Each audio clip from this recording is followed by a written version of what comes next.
Kevin Harrington helped to change the way we watch TV. That's the year he produced one of the very first infomercials. And for more than a decade now, AsSeenOnTV.com has been the source of some impressive innovations. Kevin is an entrepreneur and chairman of AsSeenOnTV.com, and he joins us now. Kevin, good to see you. Hey, thanks for having me today. How many pitches do you get in a month, and how do you know, which tomato slicer is really going to be a huge success and which one isn't? Great question.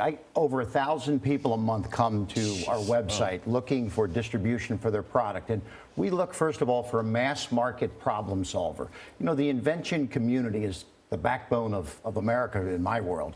And if it solves a problem, it's going to have a very good possibility to make it in the marketplace. It should also be unique enough such that there's nothing else out there that solves the problem in a similar fashion. And we also look for a magical transformation, something that really gives you something exciting and before and after kind of thing. Last thing we look for, product testing.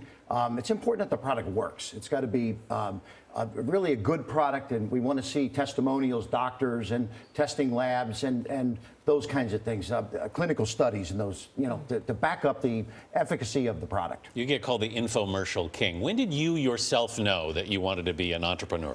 Oh, I started my first business when I was 15 years old. So I was, I guess, in high school. So it was a lot of fun. It was a summer business, and driveway sealing. It was just kind of a crazy thing to do. How do you come up with driveway sealing? Well, I lived in Ohio. When it got cold, the cracks, the water got in there, and when it froze, they got bigger. And so I said, let's seal those cracks before that happened. So it was just something to make some money, but it became a nice little business for me as a young entrepreneur. You know, it's funny that, there are a lot of infomercials out there that really become sort of these cultural touchstones, and people remember the Ginsu knives and things like that. When you look back at your career, what was sort of the runaway success that you didn't expect, and what was the biggest bomb? Well, the biggest hit I ever had was Tony Little. And Tony Little, he was a bodybuilder, he was a personal trainer, but we said, hey, you can become America's personal trainer. And that Gazelle was over $1 billion product. Wow. And, many of the things Tony did.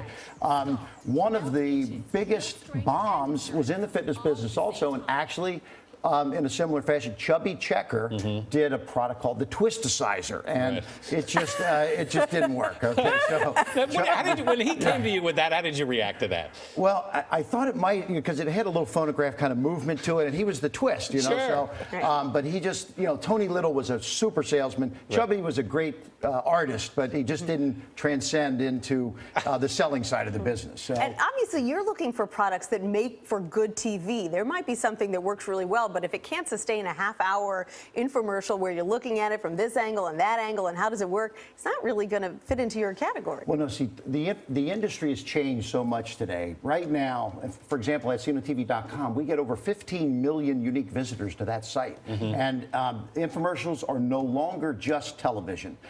It's now internet-based. There's about 40 to 50% of our sales actually come from the internet. So there's internet TV channels. There's even on TV, you've got fishing channels and golf channels and hunting channels and all these niche channels. So how do you drive people to your website? I mean, you put the infomercials out on there on TV, and people would stumble on them sort of by accident. But how do you drive them to the website? Well, there's a lot of social media activities, the Facebooks of the world, and social media digital agencies are huge. We used to use just regular media agencies, TV buying agencies. Now digital is its own business all unto itself. Very, very powerful. Fascinating business. Kevin Harrington, thanks so much for being with us this morning. We really appreciate it.